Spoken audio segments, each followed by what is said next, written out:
வெளிநாடுகளுக்கு வேலைக்கு வர நண்பர்கள் வந்து பார்த்தீங்கன்னா, பல கனவுகளை சுமந்துக்கிட்டு வருவாங்க. எப்படியோ நம்ம குடும்பத்த லிஃப்ட் பண்ணிருவோம், வச்சுருவோம் அப்படின்னு. ஆனா வந்து பார்த்தீங்கன்னா, கதைகள் வந்து ஏஜென்ட்கள் சொன்ன ஒரு விஷயங்களுக்கும் இங்கேயும் ஒரு மாறுதலாக இருக்கும். ஏஜென்ட் சொல்லுவான், "நீ போப்பா நான் பார்த்துக்கிறேன். உனக்கு வேலை சரியில்லனா நான் மாத்தி விட்டுறேன்பா" அப்படின்னு சொல்லுவான். ஆனா வந்து பார்த்தீங்கன்னா, உங்கள விமானத்த ஏத்தி விட்ட பிறகு வந்து அவனுகிட்ட உனக்கும் உள்ள தொடர்பு வந்து சீக்கிரம் கட் ஆயிரும்.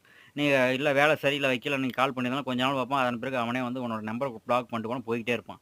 அதே வந்து பார்த்தீங்கன்னா, வெளிநாடுகள்ல வேலை செய்யும்போது, சரி நம்ப அங்க தான் ஏஜென்ட்ட ஏமாந்து நீங்க முதலாளிட்ட பார்த்து பேசலாம்னு பார்த்தோன்னா, 75% வந்து எல்லா கம்பெனிகளும் நம்ம முதலாளிய போய் டைரக்ட்டா மீட் பண்ண முடியாது.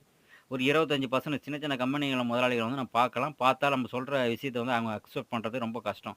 அதேமாரி வெளிநாட்ல நான் வந்து 20 வருஷம், 30 வருஷம் வேல பார்த்தேன். என்னோட அனுபவத்த ஷேர் பண்றேன். கொஞ்சம் காசு குடுங்கன்னு எவனாவது கேட்டு வந்தாங்கன்னா, ஏன்டா காசு பணம் இல்லாம தான் வெளிநாட்டு போய் பொழைக்கலாம். இதுக்கு வேற அனுபவம் ஷேர் பண்றது வேற காசான்னு சொல்லி இது பண்ணுங்க. உங்களுக்கு அனுபவம் வேணும்னா உங்க அப்பாகிட்ட கேளுங்க.